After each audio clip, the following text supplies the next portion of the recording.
Squirrels! So hello, and welcome to another Legends of Runeterra video. My name is Chris, and today we will be playing the new lab, which is called Bestow. And what we probably will be doing is just playing 2 or 3 games, and I'll probably just go through some of the different decks I have played. Some games of this, mostly with Noble Sacrifice, which will be the first one that I have played with, because I've been pretty successful with it, and then we'll just go into some other decks, whatever ones tickle my fancy, and this will be our labs video on this lab. Hopefully give you a good little preview of the decks and what to expect. So let's just jump straight in it. Well, let's talk about the rules first. Yeah, you choose one of the pre-constructed decks, you start the game at 30 health, and when a unit dies, its stats are granted to a random unit in hand. I will say that I think overall this is quite a good lab. It's quite fun. It's very different. It's a bit weird. My only downside would be that you obviously do have to play a pre-constructed deck. Maybe they tried something out and just realized that, you know, one thing was just way too good, or, you know, certain things would just completely break it, and so, you know, they made pre-constructed decks. That would make sense. So maybe that's why, but I think that is a bit of a downside, because obviously it sort of hinders creativity with, you know, the new rule set and whatever. But let's go into the first one with Noble Sacrifice. As I say, the deck that I've been playing this lab with the most, and I think it's a pretty good one as well. The Undying is in this deck, and is very powerful in this format, because of course Undying gives its stats both to itself when it dies and comes back, but also to the thing in hand as well. So if you can get a big Undying on the board, you can really cause some big trouble. So take a look here. Bog Beast is okay early on. Glimpse is a very good card in this. And Vanguard Redeemer, I don't think I want either of them. We are playing against the Quinn Misfortune. This is a deck I haven't seen anyone play so far. But clearly here we've got quite an interesting hand. If we had a Curse Keeper, that would be pretty nice. But we start off, of course, here with the Bog Beast attack. If we can find a sacrifice outlet, that would be pretty nice. And there is the Undying, so we could potentially go for a pretty big Undying turn here with the Undying, then into Butcher perhaps. Obviously we will miss out on the Callista, which is a bit annoying, as we see a Misfortune there as well, but I think this is correct. Our Undying gets the buff. That's not the best choice, of course, and obviously one thing you want to be doing in this kind of format is looking for ways to deal to give buffs to the right unit in hand. So, you know, Callista is a pretty good choice here for us to get up. Obviously a big Callista would be pretty nice, and gives us pretty good options. There's a Grizzled Ranger that is a 6/3. Well, that trades pretty well into the Bark Beast, so I'm not too worried about that. Is this our time to play Callista? I think it might be. Obviously then when things die, we are going to get pretty good results, but nothing from there. Certainly interesting. So I think right now we'll just go for this, as this will also help level up our Callista. Now this is exactly what we want. Obviously we want our Silverwing Vanguard to get buffed up as much as it can, so this is probably our best choice here, so that it can obviously become an absolute monster. So what we're going to do is attack like so. We'll probably take you,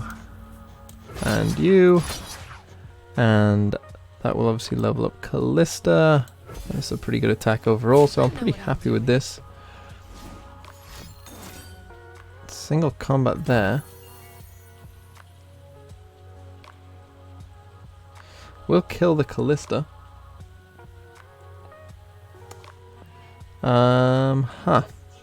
Do I glimpse this? I would think not, actually. Don't mind the Callista dying, and I'd rather use a glimpse on an Undying, I think. So we get an 11/9 Undying. That's, you know, not great, but not terrible either. I mean, these things dying is only getting better and better for us, as we're obviously getting a very big hand indeed. So we can pass there. This 9/6, this 5/4, we'll be looking to play these things, of course. Dawn Speakers is not one of the best cards. It's not terrible, but it's not great. See a 6/6 Quinn, looking a bit scary. So do we have to play you?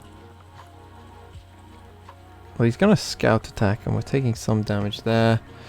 Misfortune, just gonna deal 1. Can I take, what would that be, 12, 13? Can I take 13, or do I just go for you now? Do I go Dawn Speakers here, maybe? Yeah, maybe. Maybe I do go Dawn Speakers. Just as a blocker for this Grizzled Ranger, if he does this. Don't mind. That's a pretty good trade for us, I would have thought. And then we can do this as well. Then we can play you. And then next turn we can go, or we could even go for the big Undying if we wanted to. Depending on what we draw here. A missed call as well. So something in our hand is getting pretty big. There's Butcher going up. And there's our Undying going up as well. But I think we do probably have to play you at this point. Does just attack with all. Got obviously a pretty good choice here of what we want to kill.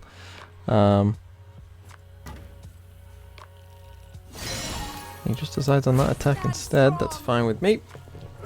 Because these should be killing this anyway, so that's fine.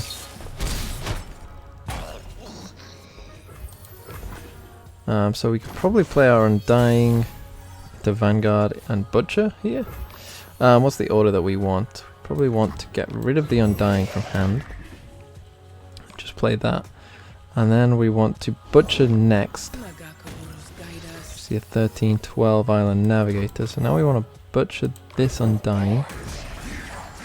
Bust the Bark Beast. We obviously wanted that to go on the Vanguard, but it's okay if it doesn't.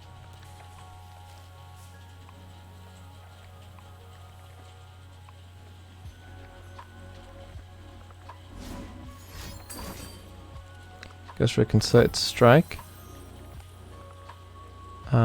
That's actually fine. And that does buff our Vanguard, so we obviously will play that now. As an 18-14. And then obviously take you. Misfortune is on 2 of 4, so it could get it next turn, so I think that's fine as well. We can obviously attack with the Undying.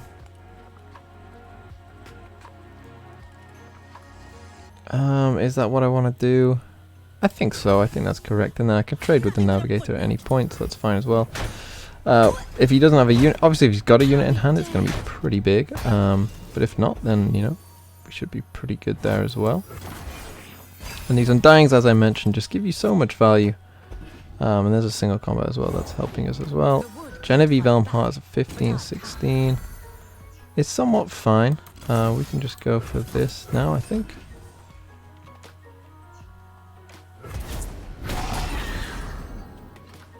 Cythria, pretty nice.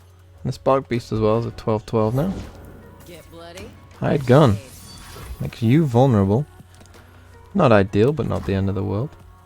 So we'll play our Bark Beast now. It's a 12-12 also.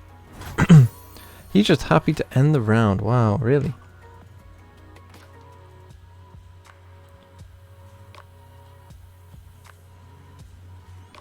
Do I go for a single combat now? Huh. I actually don't think I do. Do I want to play this Cythria though? Or do I just go for the Mist Call? We get the Undying back, so no. We just pass. Lost 7-7. And I think we just attack.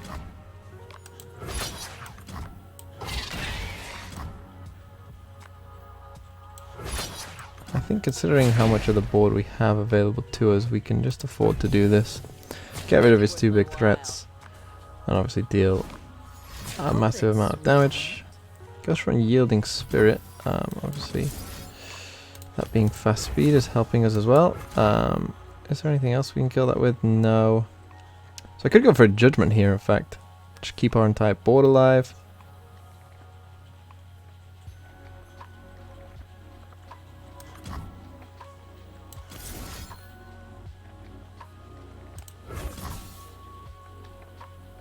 Yeah, I think this is a good Judgment. I'm doing this because he's only got one card in hand. So therefore, it's unlikely. Like, if this card is a unit, then obviously that's going to be pretty massive. But if not, then, you know, he's essentially got nothing and we should win this game. So he plays a massive Warships, which is fine.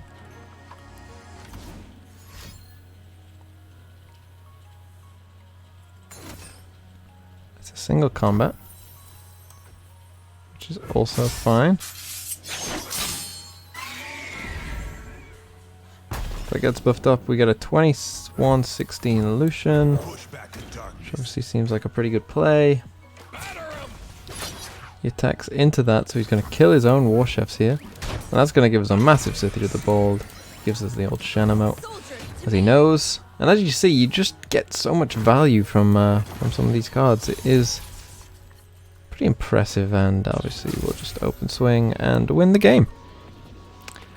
Yeah, pretty strong showing for that deck there, and pretty fun. I do like this whole format. But let's think about what deck we want to play next. So, certain death, ephemerals, pile of poros, scar tissue. I've seen people obviously play the poros. I think let's go away from Shadow Isles. Let's play something a bit different. I don't think I've seen anyone play scar tissue yet, so let's see what that's all about. Obviously, this is going to be Vlad and maybe Braum is in there. Obviously it's probably less about things dying as much as it is making them massive and then giving that stat to something else. We're in a mirror match here, so Elixir of Wrath could be pretty important. Braum is obviously pretty good. Stefan in a mirror match could be good. I mean, well, I don't know, right? We've got a decent curve. Let's just keep it, I guess. It's a transfusion. That could be pretty nice as well. Allows us to, if he is going to kill our Braum, you know, get the Paro straight away. Second Braum, which is also pretty good.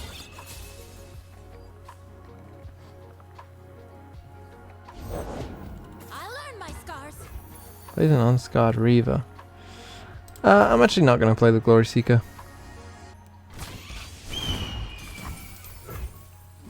Do I want to kill this?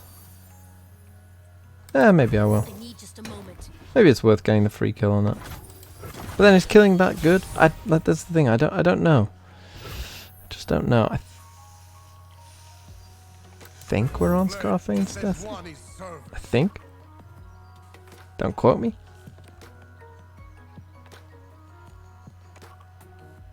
Obviously, if we can buff a Braum, that'd be pretty nice. I think we can attack like so.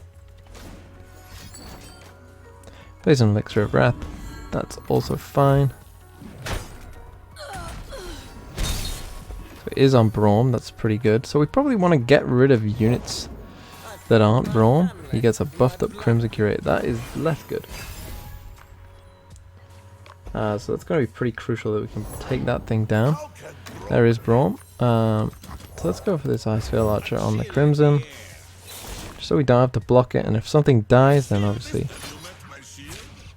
I want to kill Braum. I think let's... Do I want to trade these? I think also yes.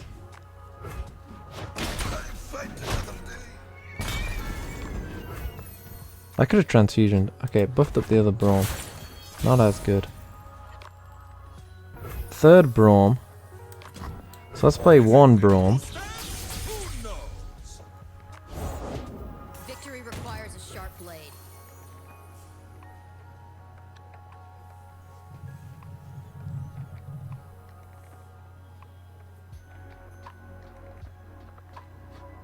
Let's pass.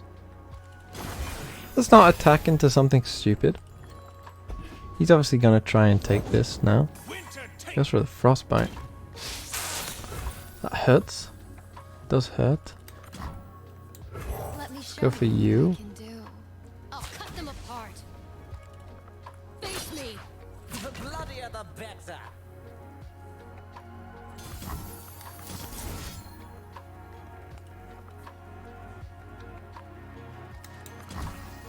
I want to frostbite that because I can kill you.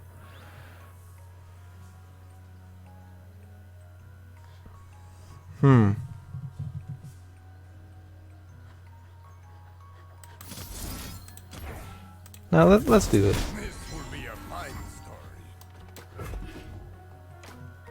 Because if he goes for something now, then obviously I've got to take heart.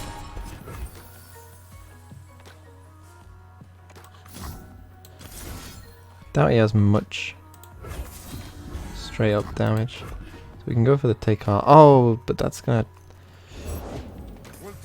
No, we should be good. Nothing died, right? Oh yeah, we're good. We've got an 8-9 Braum now. With extra attack. So we can probably take you.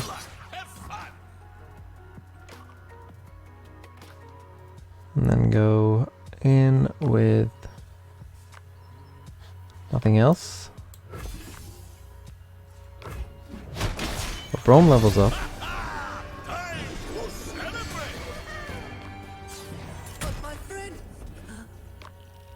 That's just going to give us free value. And he surrenders. Wow, okay. Well, we got Braum there, and Braum is still pretty good, turns out. Okay, third and final game. We've done Scar Tissue.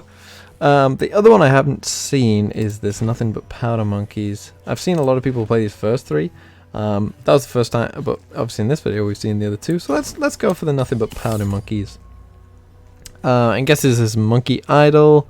I don't think PNZ is great for this because obviously they don't have the biggest units anyway, and obviously they're kind of spell based, so it's probably one of the worst ones to be in right now. But let's see. So we got Devour the Depths. We got Fizz, Von Yip.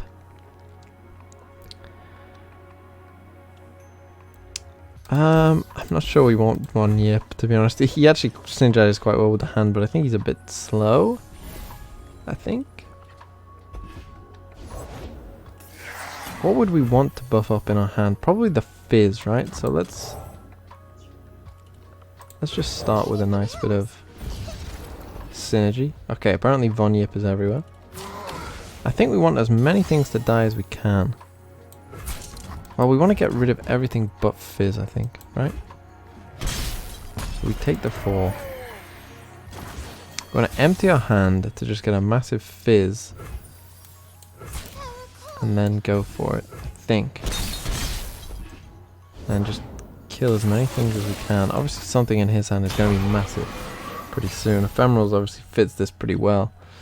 There's second Fizz. Oh, it's a buffed up Zed. Wonderful. So let's obviously go for the 1 cost.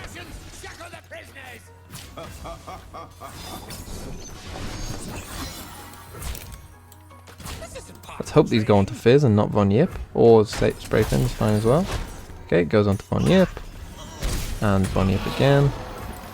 Not ideal.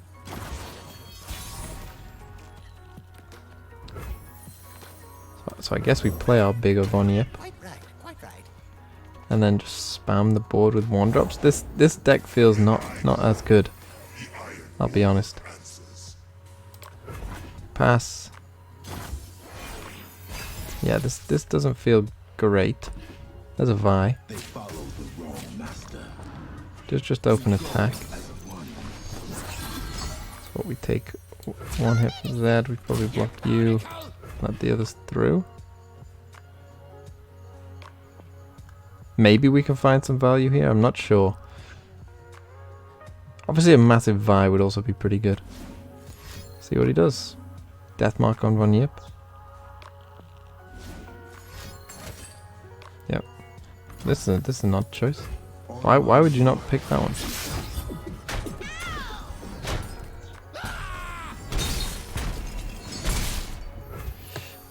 So I think let's just get those some down. Oh, I should have played the other Von Yip first, probably.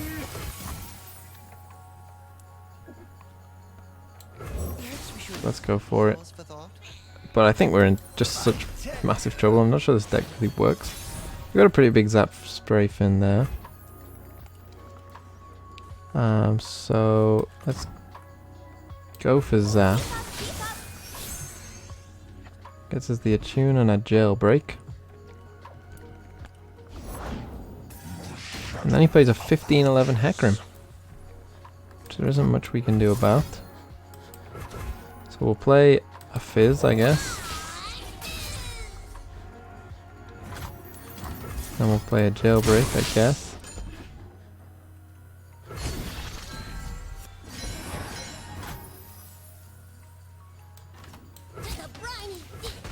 I guess we attack. I mean, if we can somehow survive, we might be okay, but I don't think that's going to be possible.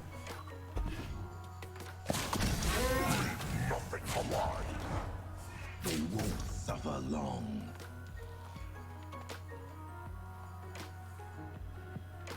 Don't really see how we win this one.